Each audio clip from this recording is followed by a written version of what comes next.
Bem-vindos ao Na Trilha do Coelho, uma aventura onde fazer as perguntas corretas vale mais do que encontrar as respostas. Seguimos os rastros dos que estão mais à frente e vamos abrindo caminho para quem começou a caminhar agora. Junte-se a nós, porque a trilha é longa e o coelho já partiu.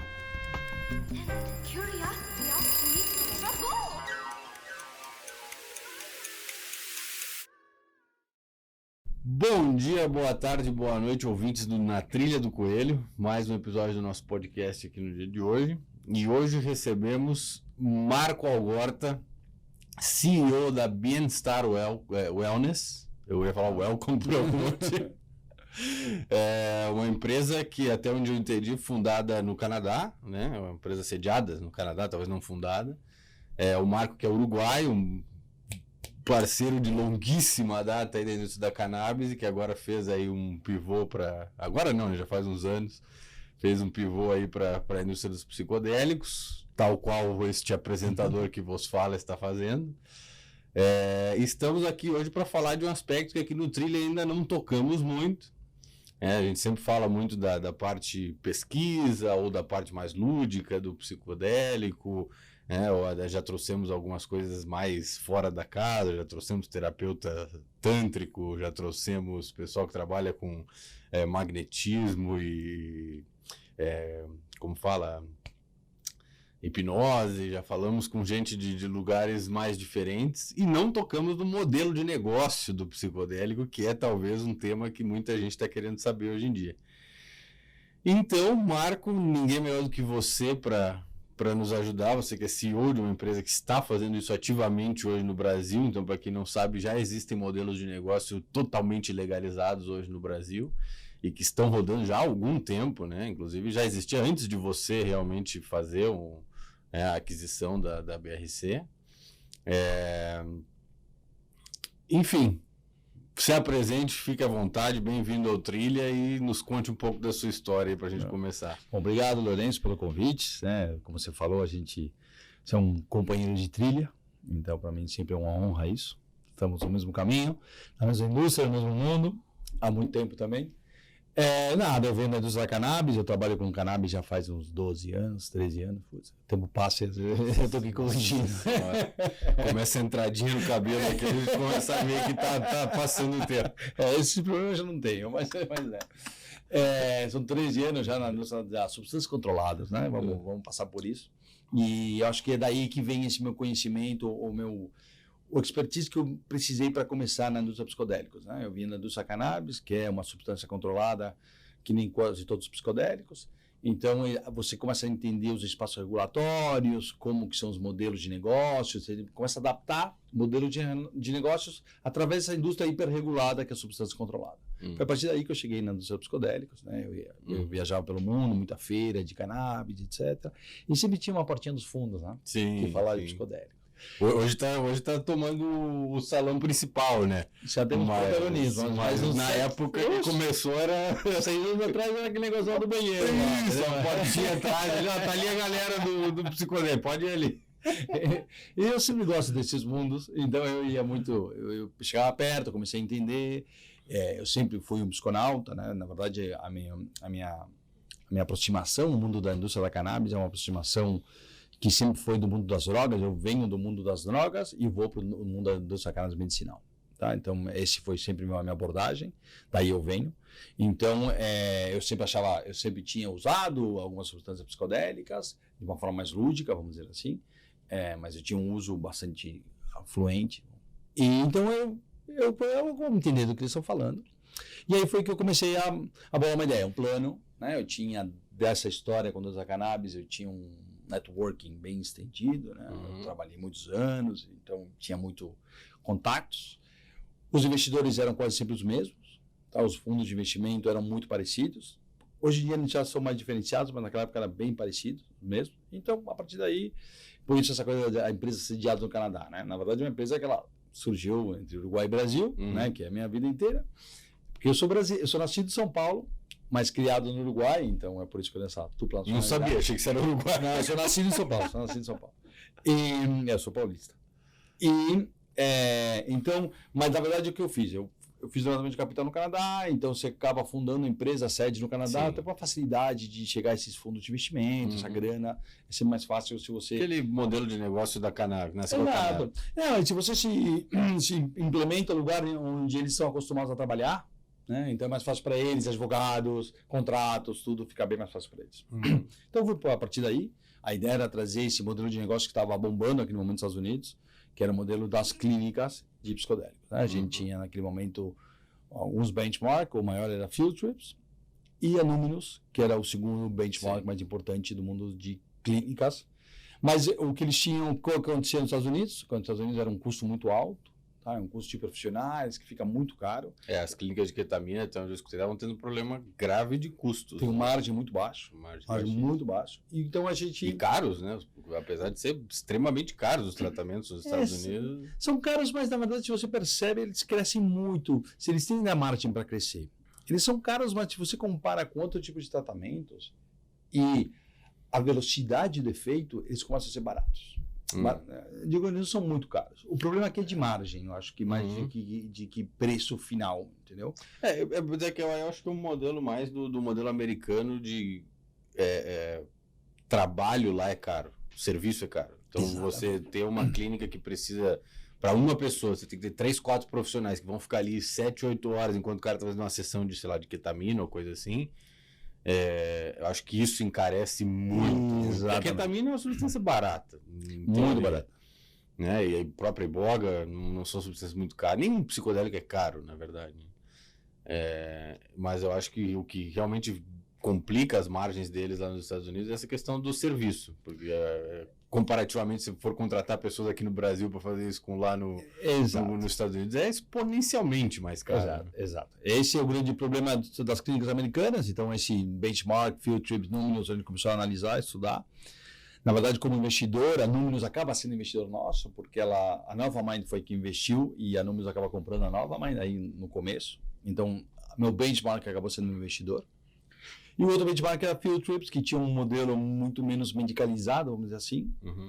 Eles tinham uma coisa mais lúdica, até uma linguagem que falava outra coisa. Mas eles acabaram tendo enormes problemas, né? Field Trip foi vendida inteira, né? Foi quase um fracasso de IPO. E você tem a Numinus que continua aí forte e firme, com os seus obstáculos, vamos dizer assim, né, com seus desafios, mas eles continuam, e o que está acontecendo realmente é isso, é uma extensão muito grande do uso da ketamina para a depressão nos Estados Unidos. Né? Assim, o faturamento da Numinus, a gente pode falar, ele passou de $1,5 milhão a $6 milhões em um ano. Você vê um crescimento exponencial, realmente as pessoas estão encontrando soluções, não pessoas, médicos, né, quase sempre são psiquiatras os que derivam, psiquiatras encontrando soluções para os seus pacientes através das infusões de ketamina. Tá? Então, esse era o grande mistério, é isso que a gente queria trazer para o Brasil. E esse foi o primeiro objetivo, trazer para o Brasil esse modelo de negócio. A gente chegando no Brasil, o que a gente encontrou? A gente encontrou o Bruno e a ibogaína. A ibogaína, ela é uma substância hipercontrolada nos Estados Unidos e Canadá, mas ela tem um baixo controle no Brasil e, na verdade, na grande maioria dos países ela tem um baixo controle. Ninguém lembra da ibogaína. Exato. Essa é a verdade. Ninguém lembra nem de pôr na lista. Quando você fala normalmente de iboga, o pessoal a pessoa pode até conhecer psicodélico, às vezes não conhece iboga, sabe nem o que é iboga. É da raiz? Não é da raiz da fruta, é uma coisa muito obscura até para quem é meio psiconauta, né? Exato, ele sempre foi o porão, né? O Bruno Rasmussen falava isso, era o porão dos psicodélicos da ibogaína, né? Então ninguém lembra da ibogaína, o que permite ela não estar na maioria das listas de substâncias controladas. No Brasil ela não está na portaria de drogas, Portugal, Espanha, eles não têm nenhum tipo de regulação não regulamentado, quer dizer, pode falar vários países que existiriam espaços regulatórios para tratar com ibogaína. Então a gente percebeu isso, a gente então foi atrás do Bruno, né, que em 94 foi o seu primeiro paciente, ele vai quase 30 anos dando ibogaína. Então, não sei se existe um médico com tanta experiência no mundo. Acho que não. Com ibogaína, com certeza que não, e com psicodélicos ele deve estar no top 5. Então a gente tinha aí eu comecei a ver esse valor, né, que é o valor da ciência brasileira. Então eu tinha um mercado, Brasil, ketamina, né? 200 milhões, só São Paulo 42, né? Você faz os números, você pega aí depois Rio Grande do Sul, Paraná, os países de maior PIB, você tem uma meia Europa aí podendo aceder a esse tratamento. Depois, você tinha um espaço regulatório diferente, tá? Com a ibogaína. A gente poderia falar de espaços regulatórios, como que é o DMT, a ayahuasca, mas aí você entra numa coisa meio ritualística e você começa a não andar muito bem, mas você tem um espaço regulatório diferente, mais rico, e você tem, além disso, essa possibilidade de ter profissionais já capacitados. Isso, quem vem da cannabis sabe o desafio que foi. Né? O grande problema foi profissionalizar a cannabis. Em qualquer país, quando você chega, você tem que profissionalizar ela. Você vai no Brasil, você tem um universo de cientistas que já trabalham de uma forma maravilhosa, são top no mundo de psicodélicos. Isso é o grande trunfo meu aqui no Trilha, porque eu tenho acesso a entrevistar esses caras, porque eles são brasileiros. Eu estou literalmente falando com a elite da pesquisa psicodélica mundial. E são caras daqui que muita gente nunca ouviu falar neles. A gente que é desse mundo conhece, mas é o Dr. Draulio que já veio aqui, pô, o cara publica as maiores revistas do mundo, do próprio Dr. Bruno publicou no mundo inteiro já sobre bola. Mas eu vou falar do Draulio, do Stevens, Siddhartha, Toffoli. Então você tem... Toffoli tá me devendo vir aqui, não marca horário. O Chamber, tem gente que realmente muito, a Bia Labate, na Chacruna, você tem realmente um universo de profissionais que são top no mundo e são brasileiros. Então o Brasil realmente é uma potência no psicodélicos. Já é o terceiro país do mundo com mais publicações científicas, depois dos Estados Unidos e Reino Unido. Então eu comecei a ver uma oportunidade bem maior do que eu pensava. No começo era, bom, eu vou trazer um modelo de psicodélicos para o Brasil, que nem eu fiz com a cannabis, eu quis fazer com a cannabis, era trazer o que está acontecendo lá para cá. E quando eu fui fazer isso, eu consegui ver que era muito mais do que isso. Era uma enorme oportunidade de país, uma enorme oportunidade de desenvolvimento real, e não copiar padrões, e não só vir com o modelo já pronto. E para mim isso aí agregou propósito, sabe? Porque na cannabis eu tinha perdido um pouco o propósito. Eu tinha uns anos aí que eu estava cansado, né? E eu voltei a acreditar no propósito com os psicodélicos. Né? Realmente é uma oportunidade de país, é uma oportunidade realmente de mudar um paradigma da saúde mental, é real, e a gente pode fazer isso desde o Brasil. Como eu acho que poucos países do mundo podem fazer. Isso é uma coisa que eu acho que o Brasil tem um diferencial muito grande nessa questão do psicodélico em comparativo com a cannabis, né? A cannabis aqui no Brasil ainda estamos atrasados incrivelmente. Estamos em 2023, o mundo inteiro está legalizado, o Brasil está votando proposta de emenda constitucional, não sei se quando esse episódio for ao ar já vai ter sido aprovado ou não, para criminalizar posse de cannabis de qualquer quantidade, assim, uma estupidez sem tamanho. E nos psicodélicos é o contrário, né? A gente é meio que à frente do mundo, né? A gente sempre teve o histórico religioso da ayahuasca, que já falamos aqui, sempre tivemos a questão dos cogumelos no Brasil serem uma zona cinzenta, sempre vendeu, ninguém nunca controlou. A iboga existe no Brasil há muito tempo e muitas práticas indígenas aqui no Brasil, né? Dos povos nativos aqui do Brasil sempre tiveram diferentes substâncias e isso permitiu muitos pesquisadores se estabelecerem e criarem esse campo aqui no Brasil, que acabou sendo respeitado no mundo inteiro. E hoje é isso que você falou, a gente está no forefront da pesquisa e da atuação psicodélica. Se for ver, eu nunca vi esse dado, aliás, é um dado que eu gostaria muito de levantar, mas per capita, né, comparativamente, quantos brasileiros já tiveram experiências psicodélicas positivas com outros países? Eu acho que a gente deve ser muito à frente de muito país. O que eu levantei é que o investimento per capita em ciência de psicodélicos no Brasil é maior do que qualquer outro país do mundo. É interessante. Tá? Era um levantamento que a gente fez nesse momento. Sim. Não per capita.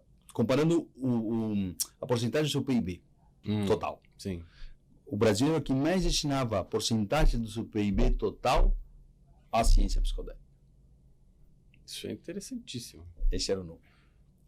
Então, é isso. Eu acho que tem essa coisa do direito indígena, né? E do conhecimento indígena, que ele realmente, de alguma forma, ele permeia não só uma coisa histórica, tradicional, mas também muitas pessoas que já passaram por ayahuasca, né? Então, isso aí vai gerando uma aceitação social. O que você falava, esse limbo dos cogumelos, né? Que a psilocibina está proibida, mas o cogumelo não, né? Essa coisa Você pode É dizer- questionável, mas- questionável, é absolutamente questionável, mas acontece. Mas na prática Na acontece. prática tá vendendo e... Acontece. Você compra na Ninguém- internet e você paga no cartão e chega na porta da tua casa. Isso. Então, e sem nenhum problema, de boa qualidade e bons produtos. Então, E já chegou lá em casa com um adesivo, assim, produto inspecionado e chegou. Ninguém me ligou e não tá vendo? deu nada. Ainda foi inspecionado e tudo. Então, é isso. Então, no Brasil existe essa cultura que ela é muito forte. E isso, sem dúvida, tem tudo a ver com esse desenvolvimento da ciência psicodélica, tem tudo a ver. Então, eu acho que é até uma identidade própria, real brasileira, não é uma identidade imposta, entendeu? Isso aqui é verdadeiramente nosso. Né? Até mais que o futebol. Né? O futebol é uma coisa de inglês que veio aqui e a gente acabou jogando bem. Mas os psicodélicos realmente é uma coisa de uma identidade brasileira. Na verdade, se você ler o livro dos Cotados sobre a história das drogas, 8 de cada 10 substâncias psicodélicas foram produzidas, vamos dizer assim, encontradas do México para o Sul, né? Nesse continente. Então a gente está no continente mais psicodélico do mundo e no país mais psicodélico desse continente. Então a gente realmente tem que se apropriar dessa identidade. Eu acho que e sem vergonha, entendeu? Sem esse papo de droga, não, besteira, não. Psicodélicos para a saúde mental, para dar uma resposta para um problema que a gente ainda não está entendendo o tamanho. A gente começou a entender a dimensão, o tamanho do problema de saúde mental só agora, mas a gente só começou a raspar no problema. É gigante e eu acho que o Brasil aí pode dar uma solução real a esses pacientes. Mas só vamos fazer um comentário antes da gente entrar nessa questão do problema de saúde mental, que eu acho que vai ser o principal hoje. Eu vejo no Brasil, no brasileiro, no pesquisador, em qualquer front que você perguntar, que realmente é diferente a visão que a gente tem desse trabalho com psicodélicos do que era com a cannabis, né? A cannabis, tudo bem, não é daqui, não é nativa daqui, a gente sempre teve uma história conflituosa com a cannabis. Né? Diferente do Uruguai, que tem uma cultura um pouco mais canábica, aqui no Brasil existe também, mas ainda é muito reprimida, apesar de já ser 2023. Eu vejo com o psicodélico diferente, porque muitas pessoas que são consideradas no Brasil até conservadoras, comunidades religiosas, gente que, sei lá, presidente de empresa, o cara mais Caxias do mundo, eu já fiz ayahuasca. Eu já fui numa sessão de Daime. Eu já, sabe, tipo, todo mundo ou conhece alguém que, um parente meu era depressivo, começou a consagrar ayahuasca, hoje tá curado. Todo mundo tem. A ayahuasca eu estou usando como maior exemplo, que no Brasil realmente é o mais acessível. Sem dúvida, sem toda razão. Só que todo mundo conhece alguém que se curou de um problema com a ayahuasca no Brasil. Todas as cidades têm uma congregação, seja do Daime, da UDV, do qual for. A minha cidade, eu sou do Santa Maria, Rio Grande do Sul, no meio do interior do Rio Grande do Sul. Conheço perfeitamente. Lá tinha uma união do vegetal. Os caras consagram lá, reunia a cada, sei lá, 15 dias, 20 dias. Eu, por acaso, nunca fui, já me convidaram para ir quando eu morava na época de faculdade. Um amigo meu convidou para ir, mas a gente acabou não indo.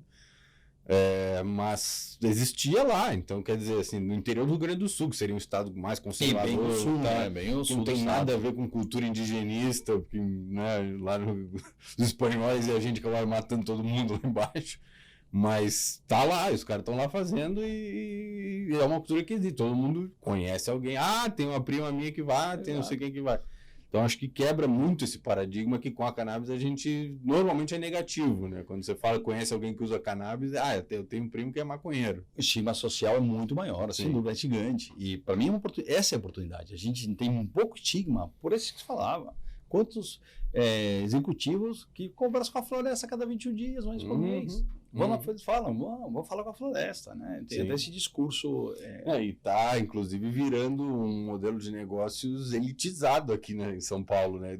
Pelo Brasil ainda é bem democrático. Você vai nesses lugares, muitos nem cobram para você ir fazer, ou você paga quando você puder.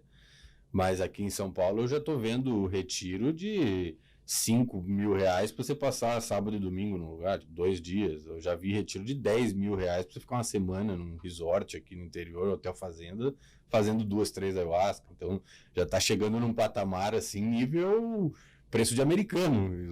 Pra gente daqui vai só brasileiro, mas só gente com muito poder aquisitivo. Então é muito curioso ver esse tem um modelo. hype, né? Tem um hype, tem um hype, claríssimo que a elite é a primeira em se aproximar a esse hype, né? Sim, sem dúvida. Clarissimamente tem um hype, você vê muita elite até elite brasileira que às vezes vai para os Estados Unidos ou vai para o México fazer um tratamento que poderia fazer no Santo Daime aqui. Sim. Obviamente que as condições são diferentes, né? Porque, bom, o Santo Daime tem... A religião, ela tem todo um ritual ao redor do assunto, que talvez que uma pessoa que não é muito religiosa, leiga, prefere pagar um resort e ter o seu próprio banheiro se passar mal, né? Então, obviamente que você começa a ver, e aí nos modelos de negócios, você começa a ver vários tipos de modelos de negócios ao redor dos psicodélicos. Um deles é esse, é o Retreats. O Retreats funciona muito bem. Eu não comentei com você, eu fiz um curso de Psychedelic Practitioner, de 18 meses, do Síntese, que o Síntese depois implodiu, aí foi comprado pelo Retreat Guru. Comprado não, foi salvo, porque os alunos ficaram à deriva, e o Retreat Guru veio e comprou. O Retreat Guru é o maior site do mundo de marketplace de retiros psicodélicos, ou não, tem vários que não são até, mas retiros assim, de bem-estar, um pouco mais alternativos. E tem retiros hoje, eu vejo muito no México, $20 mil. High luxo, assim, altíssimo. É um resort 5 estrelas, all inclusive. Tem passeio de helicóptero, tem scuba diving, tem passeio de jet ski, tem um dia na lancha. E algum dia tem uma experiência com cogumelo, virou um turismo assim de altíssimo nível. Altíssimo nível. Eu iria para isso não pelo cogumelo, eu iria só pelo turismo. Pela praia. Pela praia, tá ótimo. Cancún, pô. Bom, na Tailândia tem muito também. Agora você começa a ver na Tailândia, vários retreats também, dinheiro de muito inglês, dinheiro britânico chegando lá. Então, você começa a ver vários modelos de retreats. Em lugares paradisíacos, quase sempre. Mas você vê muito. Isso é um modelo. Esse é um modelo. A pessoa que vai, se retira esses 15 dias para fazer sua lavagem, seu reset mental, e ele volta para casa. Esse é o primeiro modelo. O segundo modelo, eu falava, é as clínicas, né? Essa clínica para depressão resistente, que está vendo muito, né? Que é a clínica, que nem são as clínicas Beneva, né? Aqui em São Paulo, que são pacientes com depressão resistentes, que tentaram de tudo. Na verdade, tem tentado 2 remédios antes. Então, ele, por um uso off-label da ketamina, que é um anestésico, você faz esse uso como uso não compassivo, mas um uso off-label, né? Ele tentou 2 coisas, não conseguiu, ele pode usar a ketamina para depressão. Os resultados que a gente tem são espetaculares. Eu não estou falando só econômico, estou falando médico, né? Nas escalas de depressão, os resultados dos próprios médicos estão assustados, dos ótimos resultados que você vê, né? Realmente você vê uma melhoria significativa dos pacientes a partir do primeiro protocolo, né? O nosso primeiro protocolo são de 6 infusões. A partir desse primeiro protocolo, realmente até 50% dos pacientes têm uma remissão quase total da sua depressão. São números expressivos. 6 vezes em quanto tempo a pessoa faz? Em 2, 3 semanas. O ideal seria em 3 semanas. É rápido, assim. Porque a infusão de cetamina ela é de 45 minutos. O paciente, desde que chega na clínica até que vai embora, máximo 1h30 ele fica, né? Então que ele chega, ele se prepara, faz a infusão, que são 40 minutos, e sai dessa infusão e começa a se recuperar, sempre leva 1h30 em total. Mas em 1h30 ele pode ir com um acompanhante ou com um táxi e aí ir para sua casa e voltar para sua vida. E ele pode fazer 2 vezes por semana isso. Tá? Esse é o protocolo mais clássico, assim, 2 vezes por semana, 3 semanas. Mas o paciente realmente começa a melhorar, você vê uma melhora, né? Assim, realmente não é para todo mundo. Você ainda tem um universo de 20 pessoas que não funciona, né? O teu Dr. Bruno comentou um pouco disso. Eu já falei isso em alguns outros episódios, já gravei com o Dr. Bruno, mas eu tô querendo gravar de novo, porque na época eu não tinha vídeo. Mas ouvir ele falando disso é fantástico, né? Algum dia os meus ouvintes vão ver também. Mas ele comentou essa questão dos 20% que não funcionam. Não funciona, a pessoa não tem... Ou a própria experiência já é ruim, o cara já não consegue nem fazer a infusão direito, ou faz e não vê melhora, ou a remissão é rápida. Exato. Só que comparado com os tradicional, clássicos, é o contrário, porque o antidepressivo clássico ele funciona em 20%. 30 e pouco, mas é 35, por aí, é uma loucura. Sem dúvida. Mas você tem esse 20% que não funciona, então às vezes o que acontece? Pela hype, pelas expectativas, você precisa alinhar expectativas com o paciente, né? Esse é um trabalho super delicado também, alinhar as expectativas. O paciente vem falando, cara, você tem que me salvar, né? Imagina uma pessoa com depressão, realmente é um problema que está o dia inteiro com ele, Que nem tem assim, realmente é muito, você ouve os relatos dos pacientes, é realmente doloroso esse momento de depressão. Então ele vai procurando solução. Quando ele não é a solução, não é para ele, realmente aí genera uma crise, né? Então você tem que saber lidar com isso. Então é um trabalho super rigoroso, nossos protocolos, mas é super exigente. Você está trabalhando com pessoas com depressão, com pessoas que realmente estão procurando salvar a vida deles a partir disso. Então é um modelo super escalável, super bacana, mas é super exigente. Super exigente, porque você aqui não é Mercado Livre, que se chegou tarde eu não tenho com quem falar, entendeu? Aqui é a pessoa, é a família. Porque sempre uma pessoa tem uma família de trás, né? Um depressivo, ele gera um problema, não um problema, ele é o símbolo de um problema de toda uma família, às vezes. Sim, tá? sim. Põe a culpa na depressão dele quando a família está toda com problema. E eu vi um estudo que eles analisaram, assim, analisando famílias que têm casos de depressão, raramente é só uma pessoa. Quando é a minoria da minoria, assim, é muito comum se tem uma depressão ou um parente imediato, tipo o pai e o filho, os dois são depressivos. E aí, na verdade, o estudo olhava pelo paradigma da genética. Será que é genético? E os caras encontraram uma relação muito mais do ambiente. Tipo, é por causa que um cara chegou num estado depressivo, gerou uma ansiedade nos pais, com medo, sei lá, o cara tá tendo esse suicídio, alguma coisa, e o pai acaba caindo na depressão junto com o filho, ou com o irmão. Exatamente isso, Lourenço. Na verdade, você vê muitas vezes que o acompanhante talvez precise mais de acetamina do que o paciente. Mas como o paciente é mais fragilizado, põe toda a mochila nas costas do paciente. Mas muitas vezes se vê isso. Então, realmente é um modelo super bacana, mas é um modelo de muita exigência e que tem que ser ajustado permanentemente. Os protocolos têm que ser rigorosos, mas lidar com pacientes nesse estado de vulnerabilidade gera um monte de processos que tem que ser muito detalhado. Não é brincadeira, não é fácil. Tem sido todo um desafio, mas realmente o que nos deixa tranquilo são os enormes resultados que você está encontrando. Nenhuma N ainda, que não é muito grande, a gente está começando, mas é uma N cada vez maior e os resultados se mantêm. Não era só uma amostra bem sucedida inicial, realmente é real. Exato. E os outros modelos de negócio que você tem é a biotecnologia, né? A biotecnologia tem uma enorme oportunidade. Aí realmente, eu acho que aí você deveria trabalhar mais, eu acho que desde o Brasil tem que trabalhar mais. O Brasil tem um conhecimento sobre o DMT, por exemplo, que nenhum país do mundo tem, que é a ayahuasca. O Draulio, talvez seja o cientista no mundo que mais sabe sobre o DMT. Ele aqui, ele mora em Natal. Ele tem um projeto maravilhoso sobre a jurema preta, né, que ele tira DMT da jurema preta, que é uma planta que era um problema, né, lá no Natal. Foi o episódio que me tirou de dezenas de views para centenas. Quase milhares, na verdade. O Draulio aí você tem um conhecimento de biotecnologia que tem que ser desenvolvido, que tem que ser apoiado. Depois sobre a ibogaína também.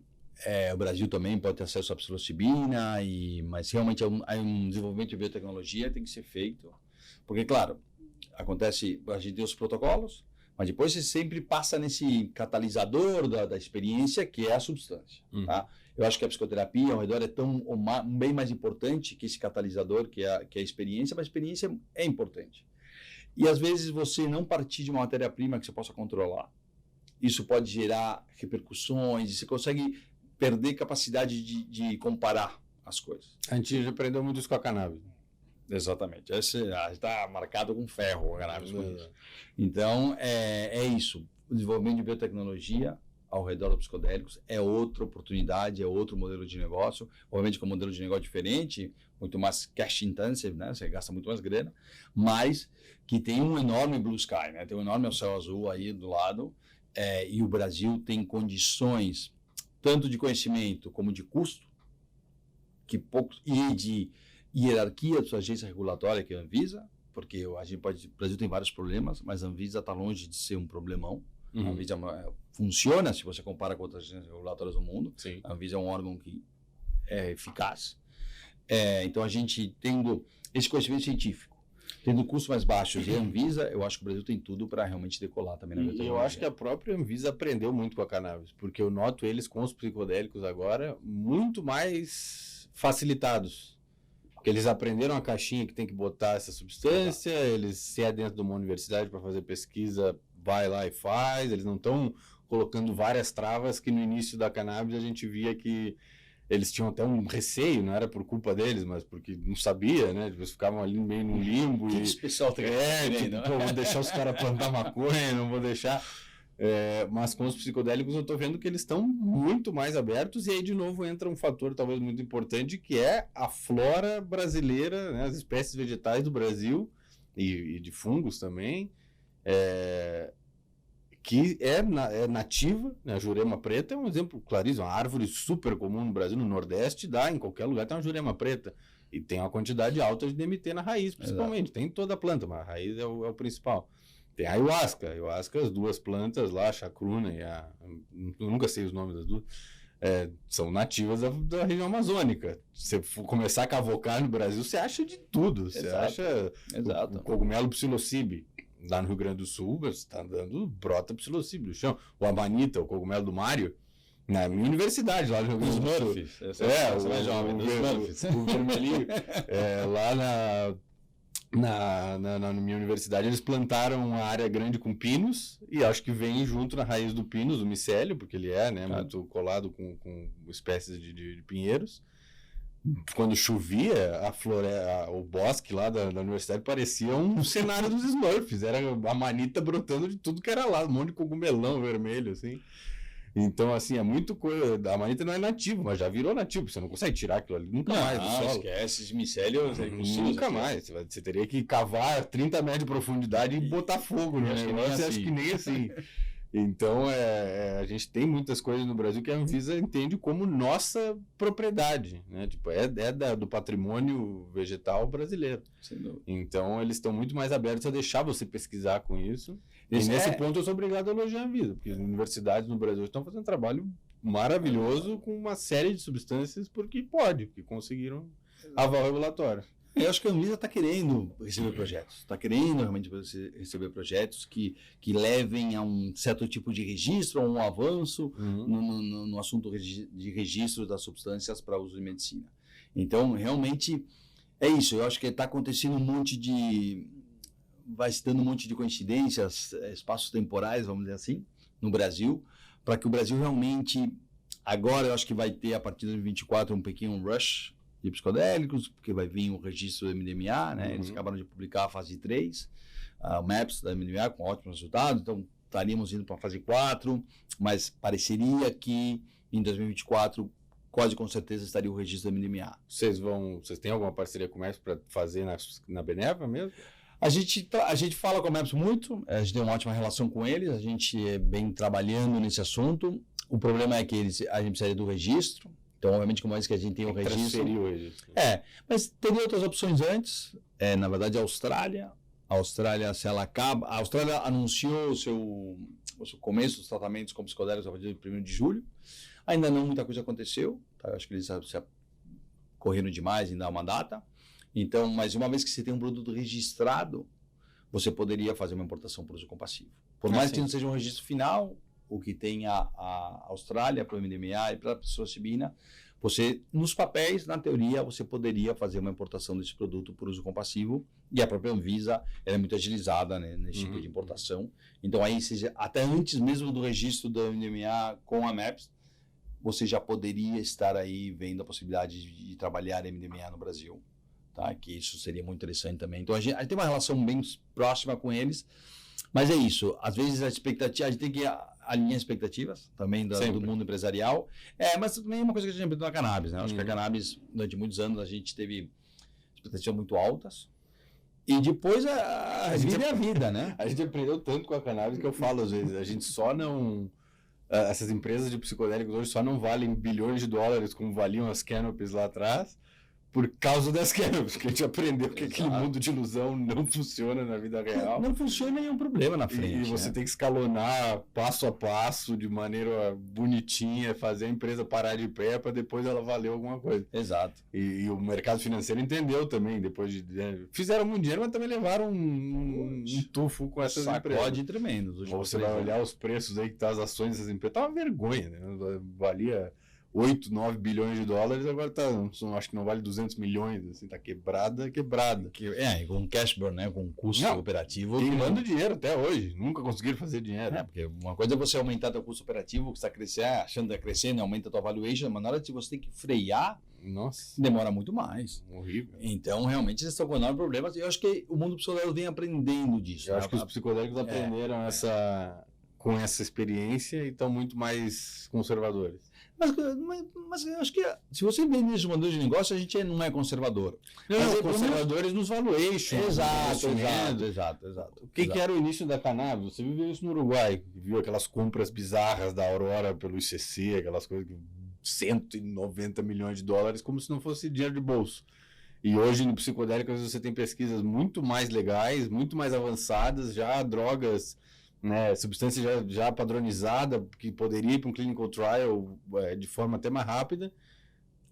Difícil o cara tirar a mão do bolso para botar 15, 20 milhões de dólares ali, já é um... Também é verdade que a gente está nesse nicho, né? Então, obviamente, a gente começa a ver coisas, né? A gente começa a ver a Manita Muscaria em todo que é lugar, né? Porque quando eu estou num nicho, eu falo com as pessoas, mas você não percebe que no Smurf tem uma validação? Você começa a ver em tudo que é lugar. Mas a pessoa que não é do nicho, ela não vê muito. O que eu acho que o dinheiro para os psicodélicos também está sempre atrelado à situação econômica americana, né? Ainda, né? Sempre. Se a inflação não baixar, também não vai rolar grana, né? Então, a gente ainda é um nicho também, né? A gente não é uma bomba, mas é um nichinho. Mas o que eu acho que é isso, é que o maior cuidado para os recursos é um mundo diferente, é um mundo pós-pandemia, né? É um mundo, além disso, que teve essa crise de liquidez 2018, 2019, 2020 aí, e depois da pandemia. Continua, né? Porque as taxas estão lá em cima. Exato. Então, é um mundo que também ele é mais conservador por isso mesmo também, né? Porque tem menos grana disponível, então ele é mais pé no chão. Mas eu acho que isso aí permite a gente desenvolver uma indústria muito mais saudável. Com certeza, tá? Sem dúvida. Porque às vezes o capital te empurra. Você falava da ICC. Tive a sorte eu fiz uma startup, eu consegui uma licença, 5 dias depois eu vendi a empresa. Sim. Entendeu? Eu falo para todo mundo. 13,8 milhões de dólares, que é uma grana, entendeu? Que na minha vida eu não vou ver nunca mais, entendeu? E eram vários acionistas, mas, entendeu? Você, era um momento que às vezes o dinheiro te empurra. Sim. O capital te empurra a fazer as coisas. Não, mas é uma situação que eu falava e falo até hoje. Se eu pudesse voltar no tempo, o que eu faria? Eu teria ido para o Uruguai em 2013, 2014, tirado uma licença, pegado o primeiro voo para Toronto e batido de porta em porta com a licença. Exato. Na verdade, no meu caso foi o contrário. Era o melhor negócio do mundo na época. Veio alguém de Toronto, viajou, falou... Sim, eles vieram atrás, exato. Por favor, eu quero vocês tirem essa licença. Entendeu? É claro, existia essa oportunidade, o dinheiro te empurra. E eu acho que o bom do psicodélico é que não tem grana. Então você não está sendo empurrado. Isso é bom. Isso é de forma mais orgânica. Exato. Mas, e sobretudo com alinhando expectativas. Eu vou dizer, a palavra expectativa para mim é importante, porque às vezes também, frente a um enorme problema de saúde mental, eu vou tomar psicodélico, vou melhorar, e tá tudo. Não, também não é assim, sabe? Então, entender os protocolos, entender quando tem que tomar, como preparar o paciente. Tem um monte de coisa ainda em desenvolvimento. Então a gente tem que ser cuidadoso, porque a gente está tratando de saúde mental, tratando quase sempre pacientes graves, né? Os pacientes que acabam nos psicodélicos, é que eles vêm de vários fracassos. Sim. É a última opção. Fala, tô ruim mesmo, tomo esse negócio, se eu ficar louco não tem problema. E a gente conversou isso num outro episódio aqui no Trilha, que eu conversei com uma pessoa que é terapeuta, essa questão do desespero do paciente. E como os caras já chegam meio last resource, né? Tipo, não tem mais o que fazer, o cara chegou no psicodélico, muita gente já chega com ideias pré-concebidas do que ele quer usar. Exato. Então, às vezes o cara chega e já fala, acho que se eu fizer uma psilocibina, fumar um bufo, umas 2 ayahuasca, eu tô bem. Tirou da onde essa ideia? Não, porque eu li, porque me falaram.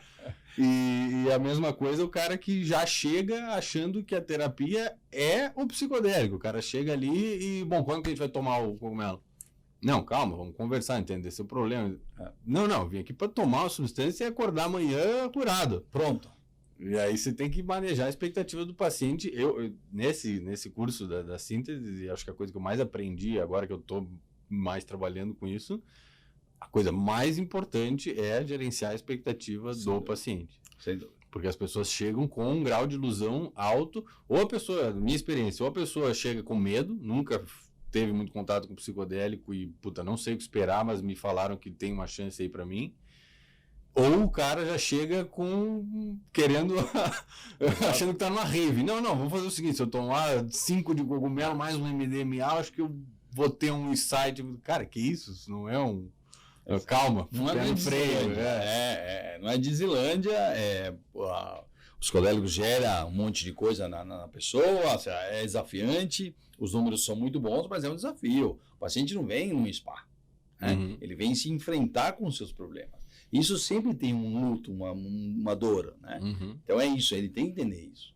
Não é Disneylandia, né? Não é Lucy in the Sky of Diamonds, né? Com certeza. Então, e aí isso é bacana, porque aí você começa a entrar em outro mundo, né? Que tem esse mundo do hype, mas tem o mundo também dos pacientes, né? Do paciente sem hype, né? Um paciente que tem até preconceito, e essa é a parte mais bacana, sabe? Essa mãe que, sabe, que até cerveja tinha medo, que achava que, entendeu?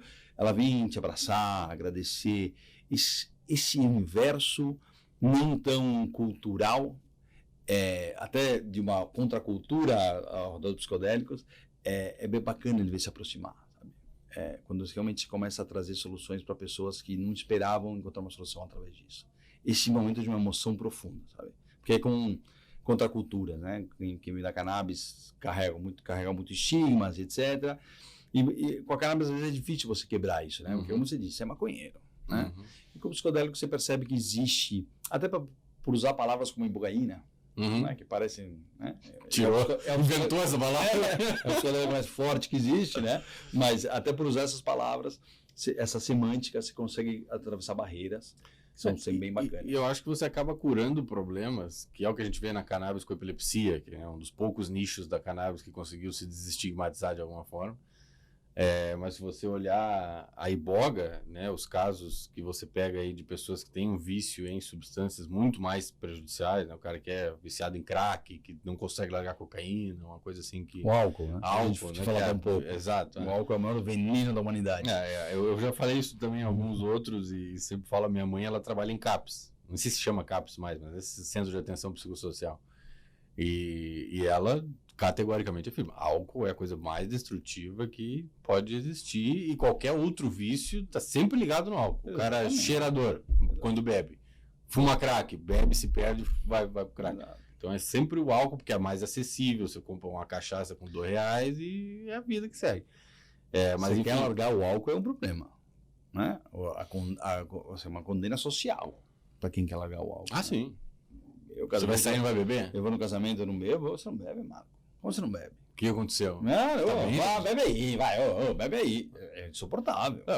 A gente fala do brasileiro, né? O brasileiro, qual a coisa que você pergunta no médico depois da consulta? Mas eu posso beber com esse remédio, doutor? Exatamente. Então a gente às vezes fala do mundo das drogas, né? E esquece que a gente tem uma droga hiper demais legalizada, né? Que é o álcool. Porque até por ser a única autorizada, ela acaba absorvendo muita gente. Incrustada no nosso social. Exato. E que tem uns danos terríveis. Então também aí a gente tem outra coisa, né? Que essa palavra droga, né? Que essa palavra, que ela debaixo da palavra droga, tem substâncias tão diferentes entre elas, sabe? Então às vezes até a palavra droga já é um enorme preconceito, sabe? Porque desde a psilocibina até o crack, a heroína é droga. E nesse universo não tem nada a ver uma coisa com a outra, né? Mas só por uma questão da palavra, a gente sempre relaciona o mesmo uso às coisas. Esse se divertir. O mesmo uso que a gente faz com a cerveja, a gente já acha que é com todas as drogas, entendeu? É isso. Eu fumo maconha quando bebo, eu cheiro quando bebo. Porque é aquele negócio, estou relacionando sempre com a droga. Mas na verdade, existem outros usos das drogas que não passa pela noite, não passa por se divertir. Pode ser de manhã, pode ser, né? Nessas substâncias controladas. Então, entender esse universo também é um dos grandes desafios, né? Eu acho que com a humanidade baixar esse proibicionismo e perceber que nesse universo de palavras drogas tem coisas bem diferentes que não tem nenhum sentido. A única coincidência que elas têm entre elas é que elas são proibidas. Né? O resto arbitrariamente, politicamente, a grande maioria politicamente, a grande maioria quase todas. Mas é isso. Mas, na verdade, não tem nada em comum entre elas. Então, às vezes, a gente mistura como droga numa palavra só e entender psilocibina, ibogaína, DMT, entender as diferenças dessas substâncias. Sim. Eu acho que é uma coisa que a gente precisa fazer como sociedade, né? Até. E nesse ponto eu acho que a cultura dos psicodélicos... Eu tava gravando todo esse tempo, que merda. Relaxa. Não dá nada, o menino ajeita depois. Eu acho que nesse universo dos psicodélicos a gente tem uma lente que é mais respeitosa do que a gente tinha talvez na cannabis. A cannabis elitizou muito rápido, entrou pro fundo de investimento e perdeu a mão. E nos psicodélicos eu vejo um respeito muito maior pelos conhecimentos ancestrais, povos originários, etc. Que é uma coisa que eu vejo às vezes até forçada, as pessoas até insistem nesse ponto. Você estava no MAPS agora em Denver, não estava? Na conferência fizeram toda uma intervenção dos povos. No final aí, sim. Então eu vejo que é uma coisa cobrada desse mundo dos psicodélicos, talvez porque a cannabis realmente se perdeu nesse mundo, mas eu gosto disso, de uma forma. Às vezes eu acho um pouco exagerado, mas eu acho importante, porque esses povos não consideram isso uma droga. Exato. Eles não chamam isso de droga, né? Se você perguntar o que é a ayahuasca, é uma cura, é um remédio da floresta, né? A gente foge muito do termo droga. E droga é um termo esquisito, né? Vem de uma palavra que significa seco. Exato, nada a ver. O que tem a ver com substância? Mas assim, essa reclamação indígena, vamos dizer assim, né?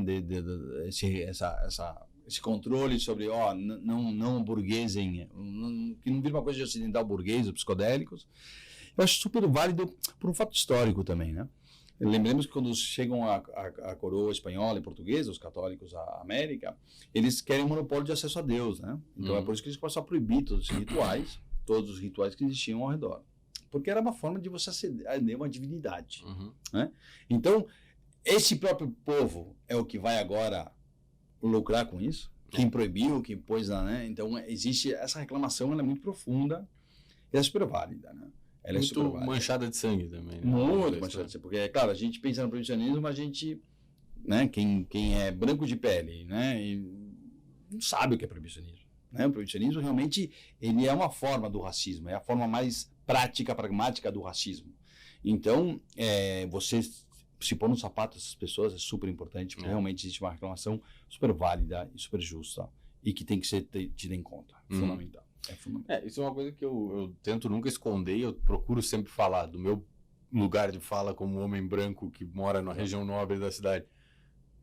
Para mim, a proibição é inexistente. Eu posso pedir qualquer substância na enciclopédia e o cara vai entregar na porta da minha casa em 1 hora.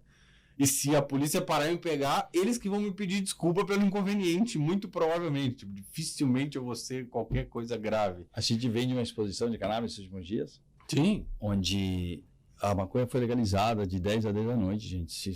Sexta, sábado e domingo, a maconha estava legalizada de 10 a 10. Eu, inclusive, perguntei para algumas pessoas que estavam lá, vocês falaram com o Denark, vocês falaram com alguém, porque tá legal aqui? Legalizou. Durante 3 dias foi legalizado. Era uma coisa de playboy.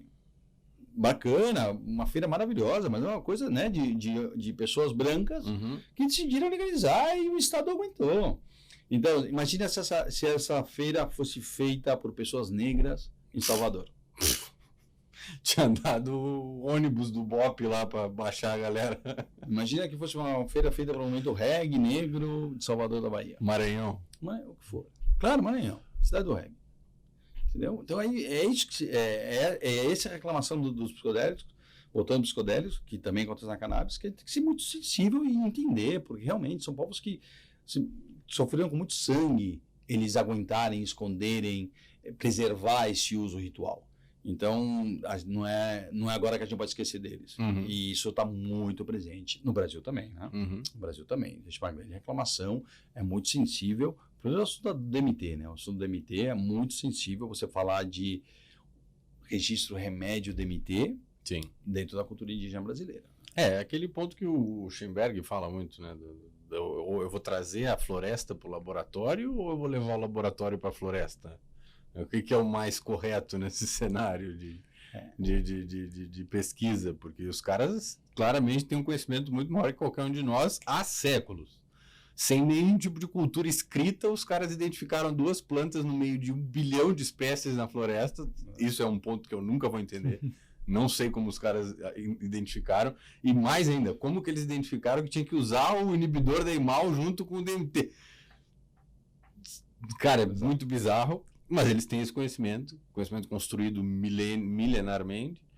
E assim, eu acho injusto a gente agora chegar e de repente é tudo nosso e a gente vai registrar isso e vai ficar na mão de uma empresa gigantesca farmacêutica que vai ser comprada por algum conglomerado e acabou, sabe? Tipo... Não é assim também, né? Também... Não, eu não estou dizendo que eu acho que o movimento psicodélico está se prevenindo muito de ser assim. Mais do que a cannabis, porque a cannabis rapidamente entregou na mão dos caras. Era outro momento, então, vou dizer, era outro momento financeiro histórico, né? Também, tinha outras dinheiro sobrando. Exato, sobrava dinheiro, então era mais fácil o capital começar a se apropriar da cannabis, né? Agora tem menos grana sobrando. Mas, com jeito, eu acho que também é isso, é um cuidado das pessoas que estão no meio, as pessoas que fazem esse meio de campo entre os capitais e nessa parte. Esse cuidado talvez venha dessa experiência com a cannabis, de realmente prestar atenção nesses detalhes que são super importantes no desenvolvimento da indústria, sem dúvida. E saindo um pouco dos aspectos culturais e indo um pouco para o modelo de negócio que vocês têm na Beneva. Numa pequena pesquisa que eu fiz, um dos maiores LTVs, se não o maior da indústria farmacêutica, LTV é Lifetime Value, é o quanto um consumidor te dá de dinheiro para a sua empresa ao longo da vida dele. O campeão da indústria farmacêutica, remédios psiquiátricos, né? O que as pessoas tomam por mais tempo, com mais frequência, nunca vem sozinho, você acaba tomando 2, 3, 4 em combinação, e a pessoa muitas vezes fica viciada, de certa forma, nessa substância, ou seja, depois até atinge um certo patamar de cura da depressão, por exemplo, mas não pode parar de tomar. Se parar de tomar, volta. Então não é uma cura, né? É um fix.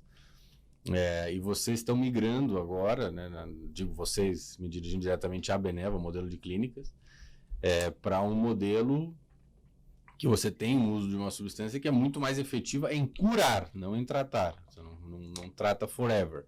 Mas parece que também não é bem assim. Né? Você estava falando antes ali, a ketamina está mostrando um cenário um pouco diferente hoje de recorrência. Exato, assim... A pergunta é, como você lida com isso no modelo tradicional de farmacêutico, que é maximizar a compra do cara pro resto da vida? Exato. Então, primeiro vamos falar do modelo, né, no geral. Obviamente sempre foi uma grande pergunta, se fez psicodélicos, né, falou, bom, se você vai tomar uma vez na vida, como eu faço disso um negócio? Né? Porque, como você comparando com as benzodiazepinas, etc., tomam todos os dias ou às vezes 2 vezes por dia. Então, como eu faço para gerar um modelo de negócio que entenda, que dance com isso, né? Sem dúvida que se sente essa pressão. O modelo da indústria farmacêutica está muito bem, como se diz, os usos de substâncias psiquiátricas é a primeira linha de negócio da indústria farmacêutica e não para de crescer. Tá? Mas também é verdade que esses remédios têm uma eficácia muito baixa. Tá? Na verdade, desde 2010 até a data, só foram registrados 17 novos remédios na FDA psiquiátricos. Isso representa 18% do total, por exemplo, da oncologia. Tá? Existe uma taxa de inovação muito baixa na saúde mental e um problema que está crescendo muito.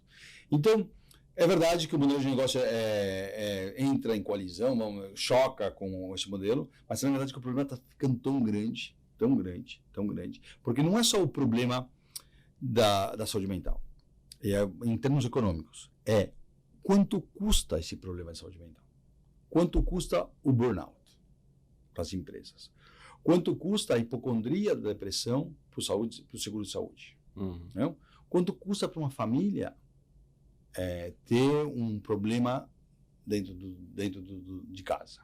Então, é um custo muito grande.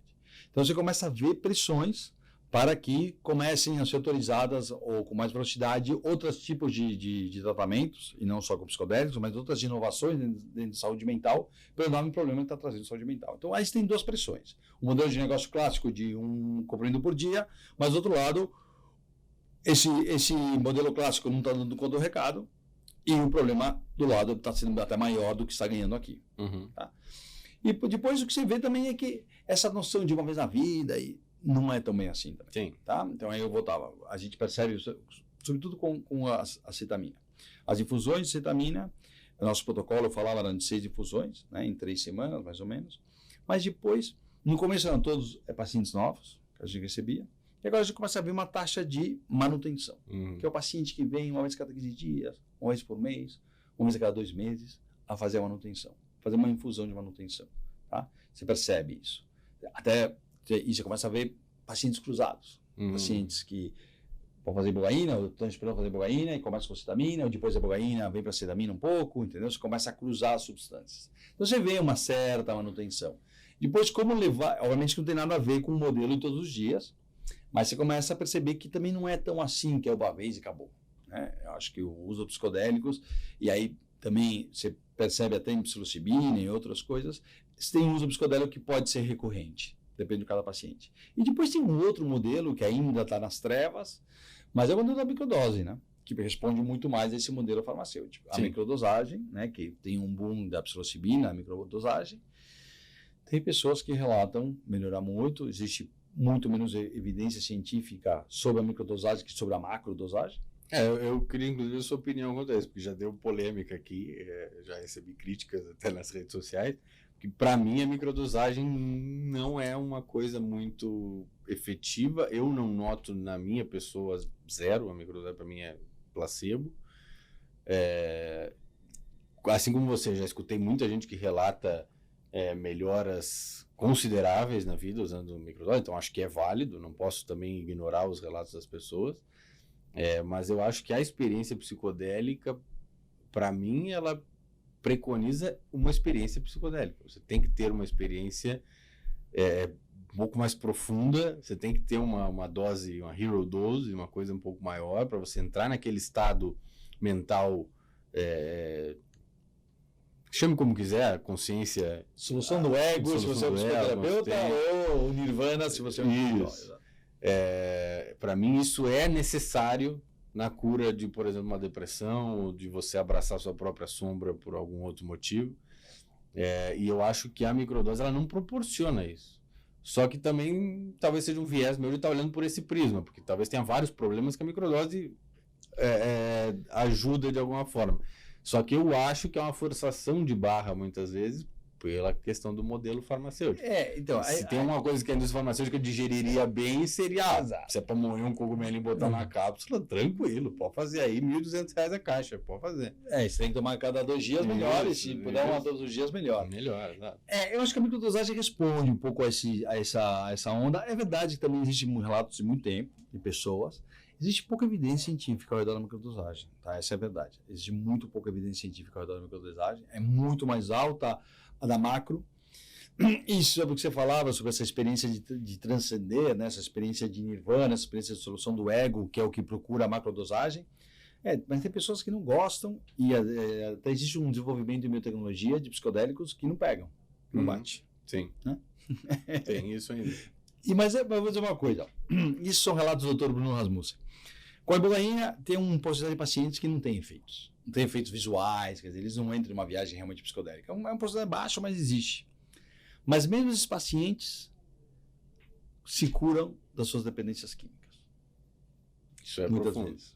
Claro, ele não tem uma ressignificação da sua vida, porque quase sempre a dependência química tem um quadro de depressão grudado do lado, né? Traumas antiguíssimos. Então não é que ele resolve tudo, mas a parte da depressão química ele também resolve, sem experiência psicodélica. Então você começa a ver coisas que, assim, eu estou 100% de acordo com você, a minha intuição diz a mesma coisa, a minha experiência pessoal diz a mesma coisa, mas eu prefiro, escutar, tá? Mas ouvindo mais do que falando sobre isso, porque eu acho que existe aí um campo de possibilidades a ser desenvolvidas, através da dependência química, a ibogaína é uma coisa clara, mas com a microdosagem também, porque eu conheço o relato de pessoas que falam, eu antes de trabalhar, eu tomo meus 250 miligramas de cogumelo e eu tô bem, entendeu? Eu tô bem, eu vejo as primeiras horas um pouquinho brilhante, mas depois eu tô bem e eu tô de inteiro bom humor e depois de 2 dias eu tomo de volta e eu vou levando assim. E eu tive que mudar a minha visão, tanto porque eu falei aqui, levei um pau aí nas redes, mas porque muita gente às vezes me procura para tentar, eu queria acessar a microdose, alguma coisa assim, E eu, obviamente, né, não vou negar a pessoa que está procurando, depois de ver se realmente é isso que o cara precisa, ou se pelo menos é isso que o cara tem que tentar fazer. E ver esses comentários, escutar isso, de, puta, eu acordo de manhã antes dos meus filhos acordarem, eu tomo meu 25, faço minha meditação, quando termino a meditação eu tô nirvana, e aí o pessoal já acorda, eu já tô de bom humor, não é mais aquele estresse de manhã, levo as crianças no colégio, tô bem e tal, só que, de novo, você não pode balizar por você próprio, porque para mim 25 não ia fazer nenhuma diferença na minha vida. Mas tem gente que realmente tem um efeito psicotrópico com 250 miligramas, às vezes com menos. Tem gente que acha 250 alto, às vezes. Exato, é uma dosagem alta para muita gente. Toma 100. Eu já indiquei uma vez 250 para um cara, para uma moça, e ela me ligou no outro dia. Tipo, cara, impossível. O que você põe na minha sopa? Eu tô há 2 horas aqui viajando e era ser uma microdose, não, puta, corta na metade, isso aí vamos testar. Então, assim, acontece, né, mas, então não dá para negar, eu mudei a minha visão quanto a isso, eu acho que é uma coisa igualmente válida, mas eu acho que você não pode excluir a possibilidade, e talvez, independente do paciente, você não pode excluir a indicação do cara fazer realmente uma dose mais profunda, com um guia, seja xamã, padre, terapeuta. Mas eu acho que o que a gente tem que entender que foi um problema na cannabis, que uma coisa não é contraditória à outra, uma coisa não anula a outra, entendeu? A gente nunca conseguiu conciliar isso na cannabis. Nunca, jamais. É um DEB que a gente teve e eu fui presidente de câmara, isso é uma coisa ou é médico na mochila ou é maconheiro. Mas como se uma coisa fosse, ou CBD no alimento, isso. Como se uma coisa fosse contra a outra, sabe? Não é uma coisa contra a outra. Então, são coisas diferentes e não entram em contradição, elas não estão em conflito. Então é isso que a gente tem que entender. Inclusive, muitas vezes são complementares. Exato. Então não é que eu sou a favor da microdose, se eu sou a favor da micro, eu sou em contra da macro. Eu não preciso ter radicalismo. Aqui não é São Paulo ou Palmeiras, entendeu? Aqui é, bom, vamos lá, como que a gente faz? E eu volto a dizer, talvez seja uma macro e depois continuar com micro. Talvez. Né? Mas é encontrar esses modelos e não entrar em falsas dicotomias. Sim. Sabe? Porque a gente entra nessas polêmicas que a rede social leva a isso, imagina. Fala mal da microdosagem, tem uma senhora que toma microdosagem, ela vai reclamar. Como você vai falar isso? Né? Exato. Então, mas não é que eu estou em contra da microdosagem. Existe mais evidência ao redor da macro. Eu vejo, na minha experiência clínica, melhores efeitos através da macro, mas existe um campo de estudo de pessoas que encontram resposta à microdosagem e esse campo de estudo vai coincidir com um modelo de negócio mais atrativo para laboratórios, sem dúvida. Eu acho que esse é o caminho que a indústria farmacêutica vai digerir mais facilmente, a indústria farmacêutica vai querer esse modelo microdosagem, porque é óbvio que encaixa no modelo existente atualmente, né? Não precisa mudar nada, e que eu acho que é uma mudança grande da questão dos psicodélicos até a questão de que você precisa de um guia. Né, indústria farmacêutica, tudo bem, você tem um médico, mas o médico não é um guia, ele é um cara que vai te receitar uma coisa, você vai para casa e vai usar e vai ver o que acontece e vai voltar lá dali um mês. E no psicodélico não, você precisa de alguém ali do seu lado segurando a sua mão. Muitos de nós não tivemos isso, né? Você, imagino, eu nunca tive quando estava começando a experimentar isso. Era sozinho, fazer até às vezes até em situações de festa, de coisas assim que não tinha nada a ver. Mas hoje em dia a cultura da psicoterapia assistida, ela está se baseando muito no guia, né? No facilitador, no cara que está ali segurando a sua mão, que se entende um pouco do assunto, que tem um pouco mais de experiência, para te ajudar a não ter uma bad trip e sair dali com o máximo de ressignificação possível da sua experiência. E isso para a indústria farmacêutica é meio estranho, né? Para eles não era para ter alguém junto quando você está tomando, mas custa caro esse cara. E não só o guia, né? Porque o guia, eu estou de acordo com você, que o guia é super importante. Eu já tenho essa experiência, por exemplo, que eu faço, eu vou falar minha experiência pessoal, falando que eu uso psilocibina. Eu sou um cara que usa psilocibina a cada 2 meses, eu faço minha experiência pessoal, um pouquinho menos, 45 dias. E na verdade o que eu faço sozinho no lugar que eu tenho em Montevidéu, no Uruguai, que eu moro no interior, mas eu tenho como escritório, então é meu lugar só para mim. Então eu ponho alarmes, né? Eu ponho alarme 4 horas depois de tomar, tem que tocar, para eu não sair da cama antes das 4 horas, só para ir no banheiro. E eu ponho como recados na porta, você está em sessão, você está em sessão, você está em sessão. Porque você pode ter, mas que bad trip como pequenos brotes psicóticos, então achar que você é uma coisa que você não é, né? Ou que você está fazendo uma coisa que você não é, obviamente. Mas a parte do guia eu acho importante, mas a experiência pode até te dar mas o mais importante é a psicoterapia, Sim. antes e depois. Isso. Isso é tudo. Isso é 90% A integração pós e a preparação e a integração. Essas duas coisas, elas são fundamentais. E isso sim não entra em nenhum modelo farmacêutico. Não entra. Tá? Mas elas são fundamentais. Se é uma coisa que funciona, é a psicoterapia. Eu acho que a integração pós-experiência ela é mais importante. Eu diria que é uns 80% do trabalho. Eu vou atribuir esse peso. Sim, Talvez pode. tem gente que discorda.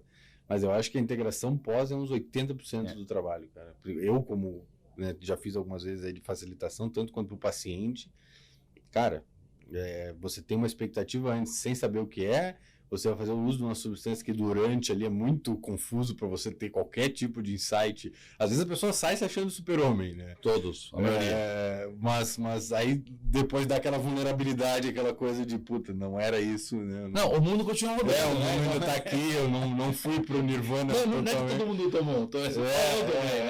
E aí você tem que ter aquele trabalho de... Aí que eu digo, pegar o cara pela mão, sentar e, amigão, vamos conversar. O que você viu ali, o que veio, o que não veio. Mas, por exemplo, na nossa experiência clínica, é mais difícil eu conseguir o paciente fazer todas as sessões de integração que de preparação. Preparação está uma expectativa pelo tratamento, então você tem como... O cara vai, chega na hora. Depois que ele fez, ele acha que está tudo resolvido, a maioria, né?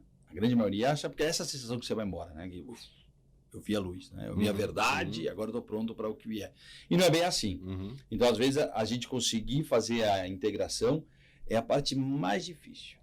Conseguir que o paciente volte para... Começa a chegar tarde na consulta, faz a segunda dia, entendeu? Você começa a perceber que ele... E tem outra coisa também que acontece, é que muitas vezes você vê pacientes que se sentem bem depois de muitos anos, né? Finalmente. E eles não querem voltar para o problema. Ah, sim. Eles acham que voltar à integração é voltar para o problema. Exato. Falar sobre o problema. Eles não querem tocar no morto. Passou. Poxa, já tá, eu estou me sentindo bem depois de 5 anos de dependência química, ou 10 anos de depressão, meus 4, 5 dias que eu me sinto bem. Você quer que eu vá para o psicólogo? Né? E aí joga também a psicofobia, né? Também tem um... Nunca foi bom para ele ir no psicólogo. Exato, para ninguém, né? O psicólogo é de louco, né? Agora, hoje em dia é mais aceito, mas eu lembro, há 15 anos atrás, onde você vai no psicólogo? Você tem que falar baixo, você tem que esconder a tua ida no psicólogo. Então, você percebe isso também. Não é fácil fazer integração, porque é isso. O paciente se sente bem depois de muito tempo e não quer tocar mais no assunto. Mas é super importante. Isso é o mais importante de ressaltar aqui, é a importância, porque eu estou de acordo com você. O resultado final, em 80%, depende desse trabalho. Eu vejo assim. E eu vejo a importância... Aqui o nosso querido Vitor, editor... Olha o meu setup aqui, Vitor. Perdi uns 15 minutos de fala dele gravando eu parado. Desculpa interromper, mano. Não. Os caras já estão aí? Então, vamos caminhando para o final. Também já estamos quase no final. Mas eu vejo muito assim essa questão da integração. Eu vejo o receio do paciente em voltar. Às vezes eu vou... Recentemente eu fiz uma... não era em São Paulo, viajei, voltei. E aí você tenta ligar pro cara, vamos marcar uma conversa de vídeo, fazer uma integração, de repente eu volto aí na outra semana. Já tô legal, sabe? Não, já tô bem, puta, me deu um monte de insight, minha vida tá rodando aqui, não preciso voltar nisso. E aí eu fico meio, cara, será que não deveria, como alguém que quer ser um terapeuta, insistir um pouco mais, encher o saco do cara, voltar? Mas aí também eu entro naquela, é um processo, é o caminho de cada um. Não tem como forçar o cara a fazer nada e talvez lá na frente ele vai ver que precisaria ter falado alguma coisa que não falou e vai fazer de novo. Exato, acontece muito isso. Mas é importante aqui, né, no podcast, ter pessoas que estão interessadas no assunto, estão ouvindo, ressaltar que por mais que se sintam super bem no dia depois, a integração parece que não, talvez, mas é hiper importante. Eu estou falando de dados, né? Estou falando de números de pacientes. Os pacientes que terminam o processo de integração tem uma taxa de sucesso muito maior dos que não terminam. Sim. Então, é importante para quem quer entrar nesse tipo de experiência, tratamentos, lembrar disso. É um esforcinho a mais, eu entendo, mas é super importante porque muda radicalmente em números, proporcionalmente o resultado do tratamento. Sim. E a gente vê alguns tratamentos muito interessantes que estão estão surgindo resultados muito promissores, não só para coisas como depressão, etc., mas tabagismo, né? Vício em geral. A dependência química que a gente trabalha, né? Você vê, tem dependência química e não química, né? Tem pessoas dependentes de sexo, de gambling, e que elas são curadas com Independência celular, tecnologia, elas são curadas também com psicodélicos. Agora, o tabagismo é uma coisa interessante. É a droga mais difícil de liberar uma pessoa. Com os nossos tratamentos, é a mais difícil. A nicotina gera uma dependência maior que a dos opioides, maior que a do álcool, maior de que muitas coisas que a gente... O cigarro é o principal problema. Agora a gente financia 2 estudos pré-clínicos, clínicos, um para tabagismo, com psilocibina, e outro de alcoolismo, com DMT, com ayahuasca, com o Renato Fileve, grande cientista. Mas é isso, o tabagismo é talvez a dependência mais difícil de largar. E são números muito bons, mas são bem melhores os números de cocaína, álcool, sim, incrível, né? Que o tabagismo é... E nos joga de novo naquela conversa que a gente estava tendo antes do perigo do álcool, né? Exato. A substância mais difícil de largar, que é a nicotina. A substância mais destruidora, que é o álcool, você compra em qualquer lugar no Brasil. Antes estava na camiseta de futebol. Era patrocinador de time de futebol, Marlboro patrocinava Fórmula 1, era símbolo nacional. E você vê que são as duas substâncias mais difíceis de você tirar uma pessoa, de você conseguir reabilitar e tem uma série de dificuldades na vida que são criadas porque o cara faz uso, né? O álcool é considerado o que mais prejudica as pessoas ao seu redor. Exato. Então, né... O David Nutt, né, que é um cientista britânico, ele tem uma escala de periculosidade das drogas. Isso, adoro. De 0 a 100, né? E o álcool tem 88 pontos. É o mais alto. 88. Cannabis é 14. Imagina, é mais do que cocaína e que crack. A heroína tem 60 e pouco, a cocaína tem 50 e alguma coisa.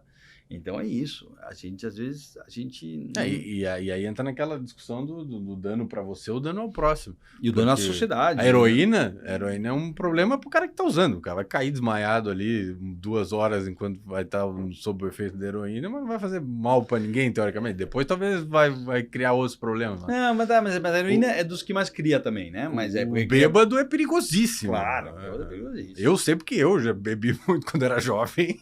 Porra, a gente era maluco. Orgulho de beber bêbado, de dirigir bêbado. Eu sou da geração que tem orgulho de dirigir bêbado. Tem problema, bebi. Não vou poder viajar 200 quilômetros agora? Porra.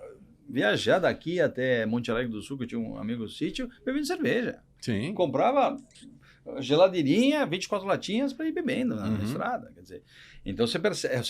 E é isso, esse clique cultural para os pacientes que se aproximam não vir com tanto preconceito. Sabe? É fundamental. Os americanos têm uma frase que chama let go, trust, né? Confia, let go, deixa rolar e be open, né? Seja aberto. Então, eu acho que esse é os 3 grandes segredos para um psiconauta, para uma pessoa que quer se aproximar da experiência psicodélica, usar esses 3 elementos, sabe? Confiar, estar abertos e deixar o negócio rolar. E indo para o final, Marco, o que você considera de perspectivas de futuro? A gente já falou bastante de futuro aqui indiretamente, mas diretamente, o que você acha que a gente vai ver aí de grandes mudanças, não só no psicodélico isoladamente, mas no campo de saúde mental e de curas, etc., nos próximos 10 anos? Né? Eu acho que, primeiro, o problema vai ser cada vez maior. Realmente, então a gente vai estar frente a um enorme desafio com a humanidade. Eu acho que estão 2 grandes desafios, um é ecológico, é o nosso mundo exterior, e outro vai ser o nosso mundo interno, né? E a saúde mental vai ter uma mudança de paradigma radical, sem dúvida. É um problema grande demais para não mudar. Obviamente que quanto tempo vai levar isso eu não sei, mas que realmente está frente a um começo do fim de um paradigma de atenção à saúde mental, claramente a gente está, é o princípio do fim desse paradigma farmacêutico que a gente conversava. Sim.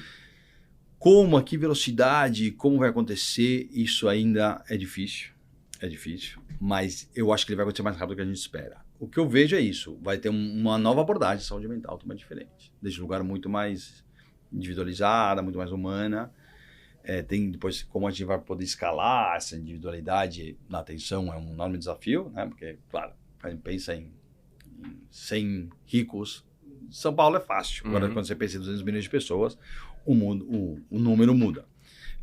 Mas como a gente vai gerar essa escalabilidade para esses pacientes, para realmente gerar esse novo paradigma, vamos ver como vai acontecer, mas vai acontecer. O Uruguai, o presidente do Uruguai decretou este ano vai ser o ano da saúde mental. Olha. Tem um monte de campanha, mas então você começa a ver hospitais psiquiátricos grandes, tradicionais, se aproximarem a gente. Isso é interessante. Muito grande. Gente da Porque esses são os caras que sabem o tamanho do problema. Que vivem o problema. Um hospital no Uruguai que 70% dos seus reclusos, não são reclusos, mas internos, tem dependência química. 70%. Entendeu? Cara, eu devolvo para a família fala, por que você me devolveu ele? E manda de volta. Como são 30 dias pela seguradora médica, ele dá mais 30 dias. Acabam 30 dias, eu mando de volta para a família. E a família reclama. E o que acontece? O cara acaba na rua. Claro. A família não aguenta mais o problema. Ninguém aguenta. Então, é isso. Você vê o mundo da psiquiatria realmente preocupado. Já não tanto por tema de grana e de modelo de negócio, como a gente resolve isso, porque isso aqui a gente não tá dando conta do recado. Muito psiquiatras.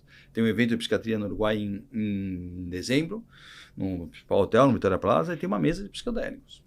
Então, você vê uma mudança da psiquiatria clássica ao redor deste mundo. Então, eu acho que vai ser mais rápido do que a gente espera. E o que eu vejo é isso, que vai ter uma nova abordagem, um verdadeiro mudança de paradigma na atenção da saúde mental. Muito bom. Bom, conversamos aqui hoje com Marco Algorta, conversa maravilhosa, só não continuo porque temos algumas outras restrições de tempo. Tem gente na fila para usar a sala e eu estou precisando sair. Marco, convidadíssimo a retornar quando quiser, estiver em São Paulo, quiser vir aqui, estamos sempre abertos no Trilha a receber vocês da Beneva, o Dr. Bruno já é um amigo nosso. E agradecer não só pela participação, mas também pelo trabalho que vocês estão fazendo na Beneva e na Bienstar. Espero que vocês tenham muito sucesso e continuem aí muitos anos fazendo esse trabalho, porque é muito importante, como a gente acabou de ver, né? E é isso, acho que tivemos uma perspectiva muito boa aqui hoje de como é o modelo de negócios de saúde mental, mas também esse aspecto mais humano desse tipo de cura. E é isso. Muito obrigado pelo seu tempo. Não, obrigado a você, Lourenço. Obrigado pelo... E uma mensagem final à vontade. Não, obrigado pelo convite. Para mim é um privilégio, volto a dizer, companheiro de estrada. Estamos na mesma estrada há muito tempo. Então, nada. Realmente, para mim... Já rodamos há algum tempo. Para mim é um prazer enorme estar aqui. Realmente, sempre sigo você. Então, achei bem bacana o convite. Agradeço. Quando você quiser, eu volto. Tem o professor Dartil também para entrevistar. Eu queria trazer o Dartil, cara, e não consegui. E eu queria trazer o Fileve também, que você comentou. Estou atrás do Fileve. Mas então é isso. Não, obrigado. Obrigado pelo convite. Para mim foi uma honra vir aqui. Realmente, obrigado mesmo. Valeu, obrigado. Pessoal, é isso.